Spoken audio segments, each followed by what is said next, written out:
Tonight, the tree here at Rockefeller Center will switch on for the first time this season. It's a star-studded celebration that comes just as many of us are heading out to buy our own smaller trees. And that's the subject of a new documentary called The Merchants of Joy that was just released on Prime Video. It gives us an inside look at the competitive and even occasionally cutthroat world of Christmas tree lots here in New York City by telling the stories of the 5 families who run them. Celia Aniskovich produced and directed Merchants of Joy, joins us now on set. She's also a former page here at NBC. Welcome home. Oh, thank you. You know these hallways well. I do. So first of all, just where did the idea come from to say, hey, I want to do a documentary on this? Because this, to be clear, is a very New York thing. Yes. So Epic Magazine published an article called Secrets of the Tree Trade that I read. And despite being a New Yorker for the last 15 years, I, like many New Yorkers, I think, you go to bed, you wake up one morning and all the trees are there and you don't think really, how did this happen?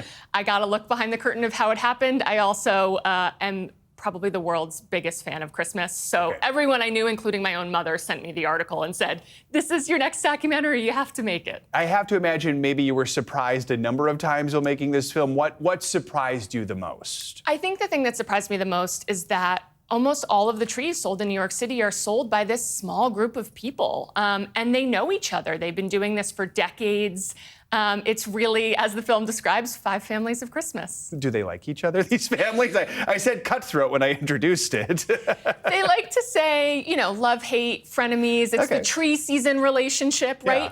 Yeah. They're competitors, but equally, if you run out of trees, they're the only guys you can call to help you. So you have to have a little bit of both. I understand the focus of the film changed a little bit as you started to film, which often happens. Tell us a little more about that. Yeah, so actually you don't realize this in the film, but on day 2 of filming, really our protagonist, Big Greg, while we were filming, unexpectedly got a phone call and got bad news about a prostate cancer diagnosis on camera.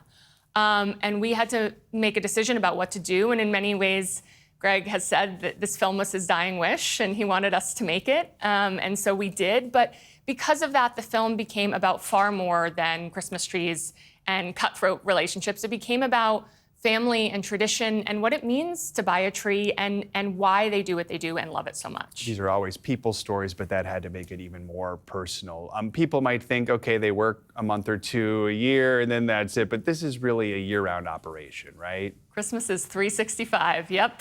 Tell us about that. What'd you learn about what they're doing when it's not November, December, January? Yes, so, they're planning Christmas all year. They buy their decorations, many of them in February for the upcoming season, but also in the off-season, they're doing other things. They're selling flowers for Valentine's Day, pumpkins at Halloween. They are hustlers. They're street hustlers, they're peddlers, they love it all. And they love the holidays, apparently, as well. What do you hope people who see this film, you're probably already getting feedback from people who've watched it, but what do you hope is the takeaway?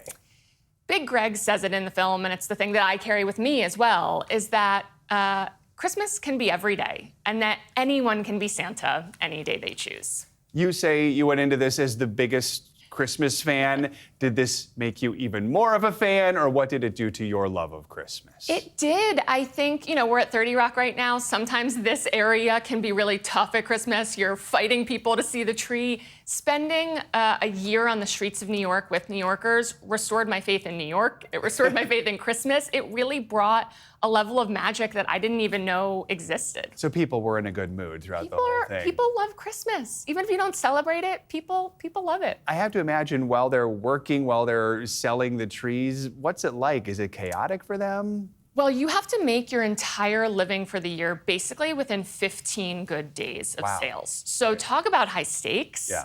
One rain out, you're done, right? You can't control that. We filmed in 2023. It rained almost every day. Oh, wow. So what do you do? Right. But it's, within the chaos, you see a little kid find their tree. You see people come back and do their tradition. You see people come on Christmas Eve for a tree. You see lots of amazing stories. I feel like that would be me. All right, Celia, good to have you with us. Congrats on everything. The Merchants of Joy is streaming now on Amazon Prime Video. Check it out.